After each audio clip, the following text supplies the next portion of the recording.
കേരളത്തിൽ ജാതി സെൻസസിനും സാമൂഹിക സാമ്പത്തിക പഠനവും നടത്തി സംവരണം നടപ്പിലാക്കണമെന്ന MES സംസ്ഥാന president doctor PA Fazal Gafoor. സംവരണം വരണമെന്ന നിലപാടാണ് CPM കേന്ദ്ര കമ്മിറ്റിക്കുള്ളതെന്നും പിന്നെന്തിനാണ് കേരളത്തിലെ ഇടതുപക്ഷ സർക്കാരിന് പേടിയെന്നും അദ്ദേഹം ചോദിച്ചു. മലപ്പുറം പ്രസ് ക്ലബിൽ നടന്ന പത്രസമ്മേളനത്തിൽ സംസാരിക്കുകയായിരുന്നു അദ്ദേഹം.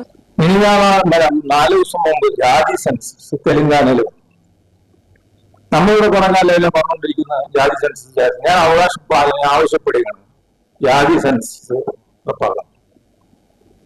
പക്ഷേ അതിനോടൊപ്പം തന്നെ സോഷ്യോ എക്കണോമിക് സ്റ്റാറ്റസ് കൂടെ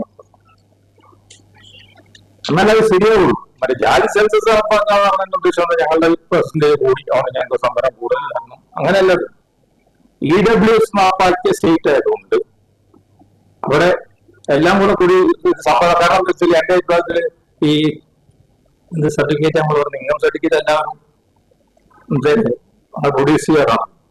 വഖഫ് ബോർഡിൽ മുസ്ലിങ്ങളല്ലാത്ത പ്രതിനിധികൾ വേണമെന്ന നിയമത്തിനെതിരെ ശക്തമായി എതിർക്കുന്നുവെന്നും പ്രതിപക്ഷ സമരങ്ങളുമായി മുന്നോട്ടു പോകണമെന്നും അദ്ദേഹം പറഞ്ഞു. മുനമ്പം വഖഫ് വിഷയത്തിൽ ജനങ്ങൾക്കൊപ്പമാണ് മുസ്ലിം സമൂഹം. പുതിയ വഖഫ് ബില്ല് നിയമമായാൽ സംരക്ഷിക്കപ്പെടുമെന്ന തെറ്റിദ്ധാരണ പ്രചരിപ്പിക്കുകയാണ് ചില കൂട്ടർ. വിഷയത്തിൽ വഖഫ് സ്വത്ത് വിൽപ്പന നടത്തിയവരാണ് കുറ്റക്കാരെന്നും അദ്ദേഹം പറഞ്ഞു. ബുൾഡോസർ രാജ്, അലിഗർ യൂണിവേഴ്സിറ്റിയുടെ ന്യൂനപക്ഷ പദവി, ആരാധനാലയ നിയമം, മദ്രസ വിദ്യാഭ്യാസം എന്നിവയിൽ കോടതികൾ സ്വീകരിക്കുന്ന നിലപാടുകൾ പ്രത്യക്ഷ നൽകുന്നതാണെന്നും അദ്ദേഹം കൂട്ടിച്ചേർത്തു.